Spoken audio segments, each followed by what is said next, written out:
자, 오늘 함께 나눌 말씀의 제목은 히스토리, 역사는 His story, 그분의 이야기다입니다. 여러분, 역사는 우리가 인정하기 싫어도요, 우연이 아니라 하나님의 이야기입니다. 예수 믿는 사람은 예스 그러지만은 예수 안 믿는 사람은 인정하기 싫어하는 부분이 바로 이 부분입니다. 그죠? 특별히 우리는 이 시간이라는 이 공간 속에 존재하는데, 이 시간이라는 공간이 어느덧 2025년 12월 7일 주일이 되었습니다. 인정하시죠?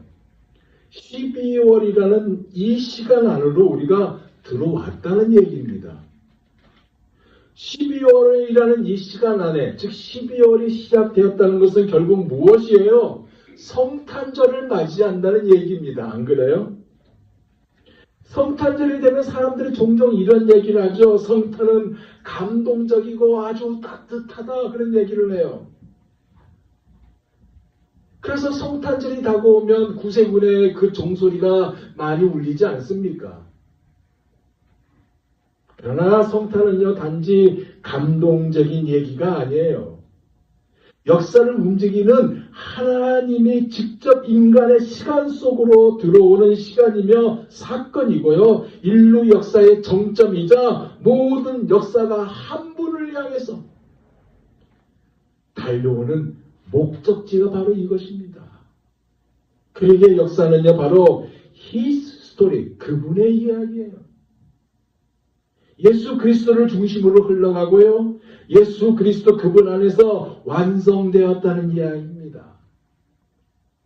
이 사실을 오늘 본문에 보니까 비시디아 안디옥에서 바울이요, 이스라엘의 역사를 봐라, 하나님의 그의 역사 속에서 일하셨고 그 역사의 정점이 바로 예수다라고 선포하고 있습니다. 즉 히스토리, 역사는 곧 His story, 그분의 이야기, 하나님의 이야기고, 성탄은 그 이야기의 결정적이고 절정적인 순간이다라고 선포하고 있다, 그 얘기입니다. 이것을 말하고 있는 이 오늘 본문을 통해서 우리가 은혜를 받고자 하고요, 성령 하나님이 우리에게 큰 은혜를 주시리라 믿습니다. 아시다시피 오늘 본문의 시작은요, 바울의 일행들이 어떻게 이 비시디아 안디옥에 가게 되었는지와 그의 설교 내용이 오늘 본문입니다. 바울 일행은 구브르에스의 사역을 마치고요, 서쪽 항구인 바보라는 도시에 갔죠. 그 바보의 항구에서 배를 타고 북쪽의 육지인 이 버가라는 도시에 도착합니다. 이곳은 지금 어디에 있냐면 튀르키예, 터키의 중남부 지역에 있는 곳으로 온 거예요. 그동안 그들과 함께 하였던 마가 요한, 이 마가 요한이 그들을 떠나 예루살렘으로 돌아가 버렸어요. 그 내용을 이 13절에서 밝히고 있습니다. 바울과 및 동행하는 사람들이 바보에서 배 타고 밤빌리아에 있는 버가에 이르니 요한은 그들에게서 떠나 예루살렘으로 돌아가고 그랬습니다. 근데 흥미로운 것은요, 그동안 성경을 앞에서 보면 바나바와 사울, 사울과 바나바 그렇게 나와 있는데, 이 바나바라는 이름이 쏙 빠지고 바울과 및 동행하는 사람들이라고 소개하고 있습니다. 그리고 이름도 사울에서 바울로 바뀌었어요. 바울이라는 이름 뜻이 뭐예요? 작은 자라는 뜻이거든요. 그래서 이 이름이 바뀐 이유를 추론해보면 자기는 작은 자가 되겠다는 이러한 마음을 가졌다라고 볼 수 있겠지만, 헬라 지역에서 복음을 전하는 바울이잖아요. 그러니까 헬라식 이름인 이 바울이 더 잘 통하기 때문에 이 이름으로 전도를 위해서, 복음을 위해서 바꾼 것이 아닌가라고 추론해 볼 수 있습니다. 여하튼 바울과 및 동행하는 사람들이라고 했다는 것은 뭐냐?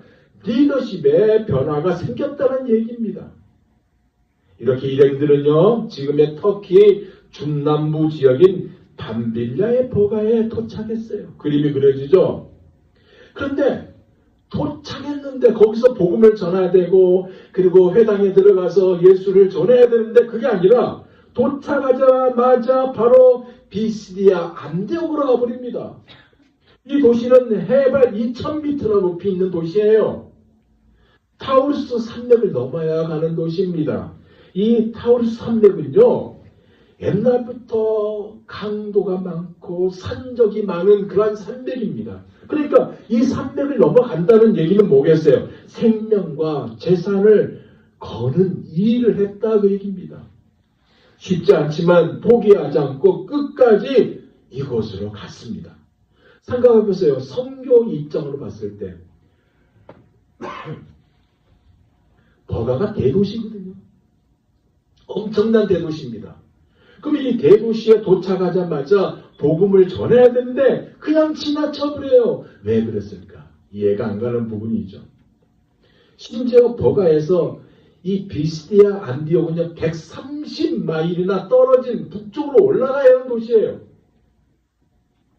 반드시 타우루스 산맥을 넘어야 하는 위험한 길을 이들이 갔단 말이에요. 왜 이렇게 했을까? 오늘 본문에는 안 나와요. 그런데 갈라디아서 4장 13절에 보면 이 말씀이 기록되어 있습니다. 들어보세요. 내가 처음에 육체의 약함으로 말미암아 너희에게 복음을 전하는 것을 너희가 아는 바라 그랬습니다. 처음에 뭐예요? 1차 전도 여행 때 그 얘기입니다. 옛서 찾아간 남부에 있는 밤빌리아의 버가를 그냥 지나치고 굳이 험한 산길인 타우루스 산맥을 넘어 갈라디아 땅이잖아요. 이 비시디아 안디옥이.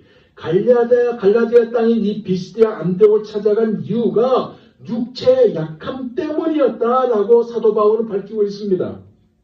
무슨 얘기냐? 평소에 그가 가지고 있던 지병이 있었거든요. 그 지병에 대해서 안들이다, 눈병이다. 어떤 사람은 간들이다. 그런 얘기가 있습니다. 그 지병이 있었는데 버가에 도착하자마자 굉장히 습한 곳이거든요. 평지예요. 습한 곳이어서 말라리아 같은 풍토병에 사도 바울이 걸리고 맙니다. 그래서 병 때문에 복음을 전하지 못하잖아요. 그래서 공기가 좋고 신선한 이 비시디아 안디옥으로 위험을 무릅쓰고 그곳으로 갔던 거예요. 이해되시죠? 근데 말입니다. 이렇게 전혀 예상하지 못했던 일이었는데 이 갈라디아 땅, 이 비시디아 안디옥에서 믿음의 아들인 디모데를 만나게 되는 거예요. 그리고 교회가 세워질 수 있도록 하게 합니다. 무슨 얘기예요? 성령께서 그렇게 역사하셨고 인도하셨다 그 얘기입니다. 이것을 볼 때요. 우리 인생도요. 이렇게 돌아보면 내가 원해서 된 일이 이루어졌다기보다도 나의 의지와 상관없이 되어진 일들이 있는 것을 우리가 경험하게 됩니다. 안 그래요? 나는 이것을 원하는데 이것이 안 되고 엉뚱하게 된 일이 있어요. 근데 돌아서 보니까 하나님께서 다 이러한 과정을 통해서 이루어지게 했다는 사실을 나중에 알게 됩니다. 그죠? 그래서 우리가 하나님을 찬양하고 경배하지 않습니까? 지금 이 비시디아 안디옥도 그렇게 된 경우예요. 디모데를 만났죠. 거기서 복음을 전하면서 교회가 세워지게 됐죠. 나중에 버가에 다시 돌아와서 복음을 전하기도 합니다. 여튼간에 하나님께서 이렇게 놀라운 일들을 하게 하시죠. 그런데 말입니다. 풍토병이 걸렸다고 그랬어요. 그러면 힘든 가운데 이 비시디아 안디옥에 도착했으면 숙소를 정하고 그 숙소에서 병 치료를 받아야 되잖아요. 안 그래요? 그런데 병든 몸을 이끌고 바나바와 함께 회당을 찾습니다. 누가? 바울이요. 이유는 안식일이 되었기 때문에 하나님께 예배하기 위해서 회당을 찾았지만 무엇보다도 복음을 전하려고 전도하려고 회당을 찾아가요. 근데 봐요. 성경 보니까 설교해달라고 설교를 부탁받네요. 설교해달라고 부탁을 해요. 그 부분이 바로 15절입니다. 율법과 선지자의 글을 읽은 후에 회당장들이 사람을 보내어 물어 이르되 형제들아 만일 백성을 권할 말이 있거든 말하나니 설교를 부탁받았습니다. 이 상황이 어떤 상황이냐면요. 각 회당에는요. 회당을 관리하는 회당장이 있습니다. 우리가 잘 아는 야이로 그 사람 회당장이죠. 그죠? 그들이 회당 예배를 진행하는 자입니다. 성경을 낭독한 사람과 설교자를 선정하는 권한과 의무를 이들이 가지고 있는 거예요. 그러니까 회당장들이 지정한 사람이 성경을 낭독하면 그날 회당 예배에 참석한 사람 가운데서 회당장들의 지명을 받은 자가 율법의 교훈을 가지고 설교를 하게 돼 있는 거예요. 근데 회당 내부에는요. 저는 성지순례 때 봤습니다. 굉장히 커요. 거기에 회당장이 앉는 자리가 따로 있습니다. 그리고 율법을 가리킨 자들이 자리가 따로 있고 일반 회중석이 따로 있어요. 무슨 얘기냐? 일반 회중석이 있고 또 랍비들이 앉는 자리가 있다는 얘기예요. 그 랍비들이 앉는 자리를 가리켜서 상석이라고 그래요. 왜냐? 스승이고 선생이기 때문에 그 자리가 따로 구분되어 있어요. 그런데 여러분 바울의 스승이 누구예요? 가말리엘이잖아요. 율법의 최고 스승 힐레나파의 수장입니다. 가말리엘의 수제자가 누구예요?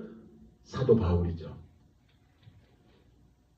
그러니까 바울도 율법 학자라는 얘기입니다. 근데 심지어 바나바도 정통 유대인이고 레인이에요. 무슨 얘기예요? 이 둘 다 랍비석에 앉을 수 있는 자격이 된다는 얘기입니다. 그래서 랍비석에 앉아 있었어요.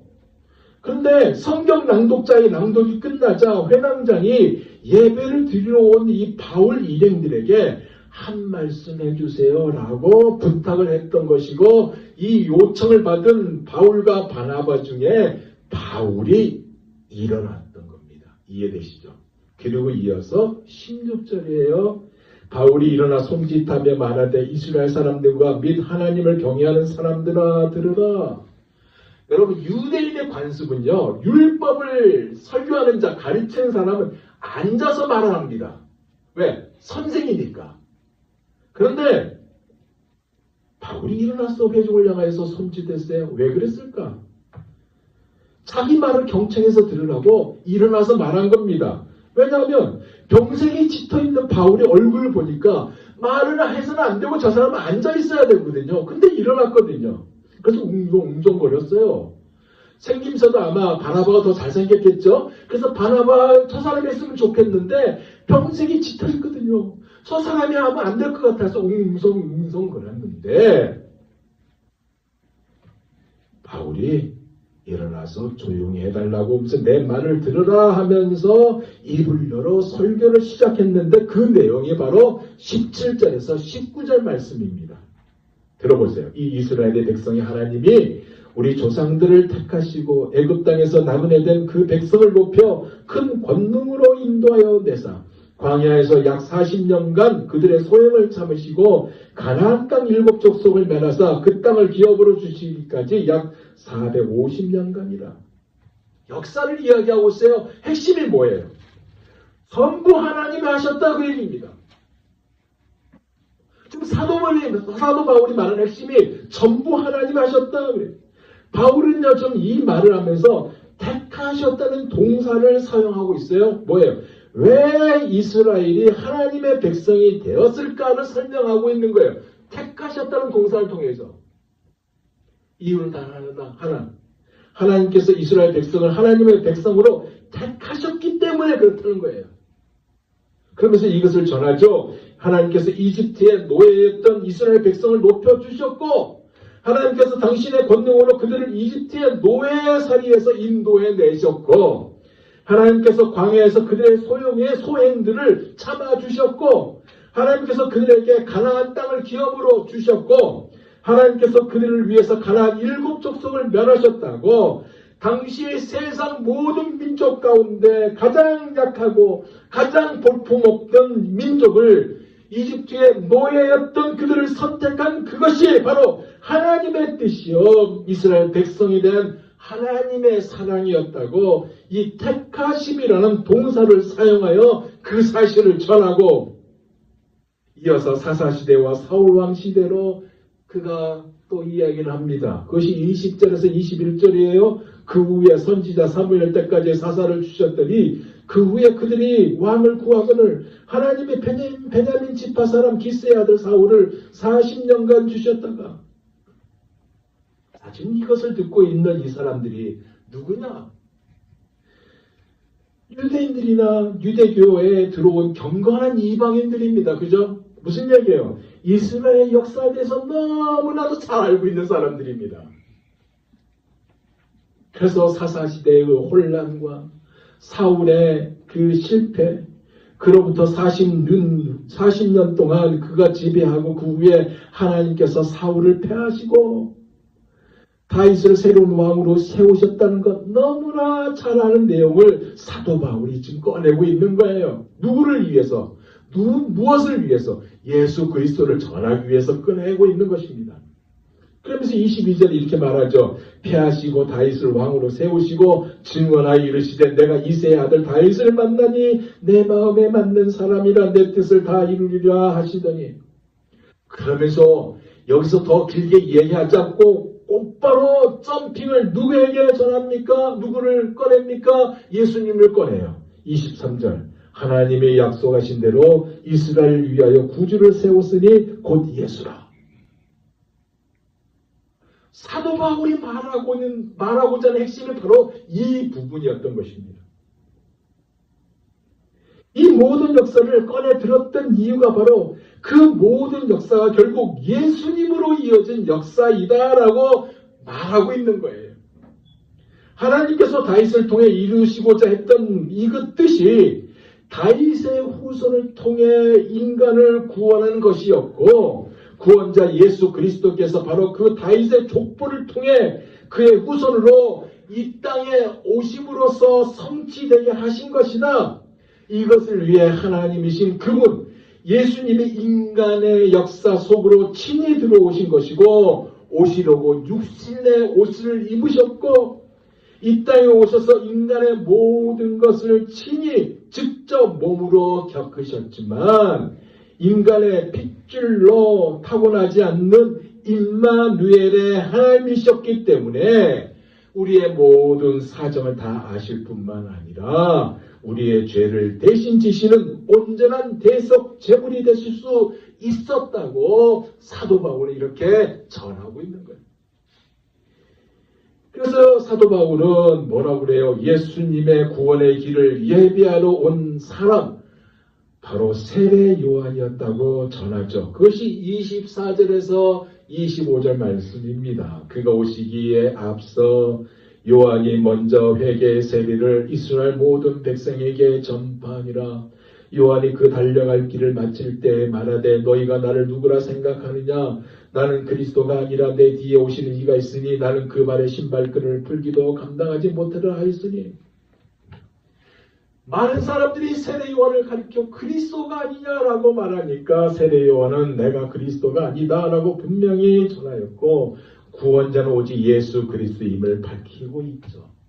이것이 바로 오늘 본문의 내용이고 줄거리입니다. 그러면 오늘 본문에 우리에게 전하고자 하는 메시지가 무엇일까? 첫째로요, 역사는 하나님이 움직이신다고 합니다. 하나님은 모든 역사를 당신의 아들을 드러내는 무대로 사용하셨다고 얘기합니다. 두 번째는 하나님은 사람을 준비시키는 방식으로 역사하셨다고 합니다.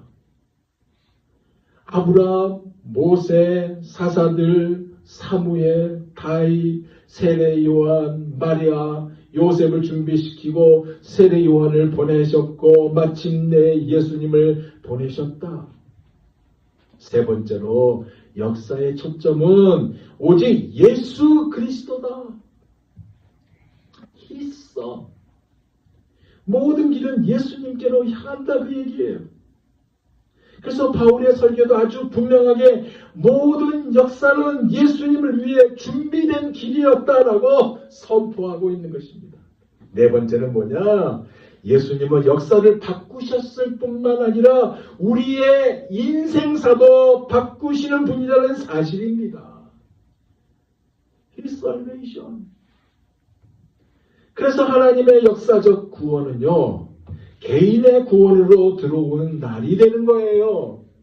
우리의 과거를 다시 해석하시고 우리의 현재를 다스리시고 우리의 미래를 보증하신다 그 얘기입니다.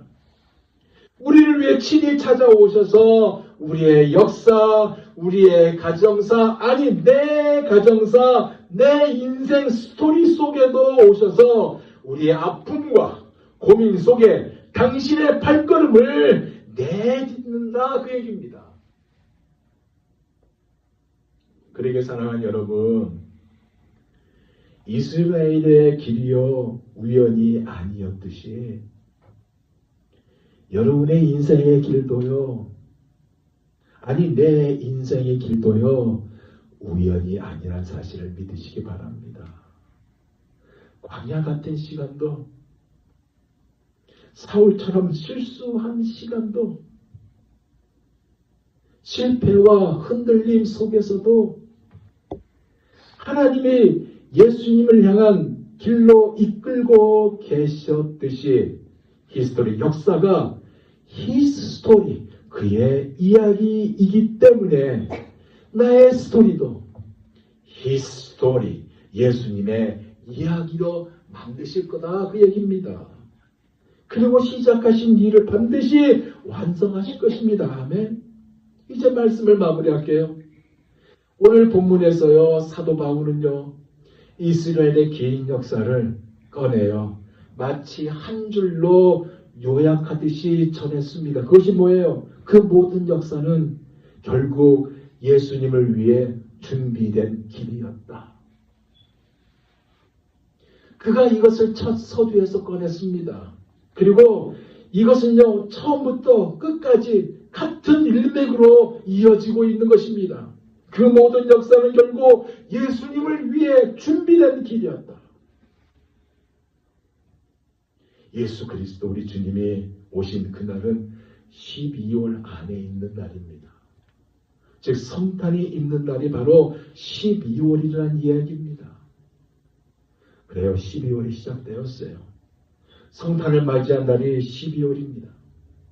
성탄은요, 하나님의 인간의 어둠 속으로 들어오신 날이며 인류의 역사가 바뀐 날이며 나의 인생을 새롭게 쓰기 시작하는 날이고요. 인류 역사상 가장 찬란한 하나님의 사랑이 역사하는 날입니다. 하나님의 인간을 포기하지 않으셨다는 증거이고요. 하나님이 약속하신 구주이신 예수께서 오셨다.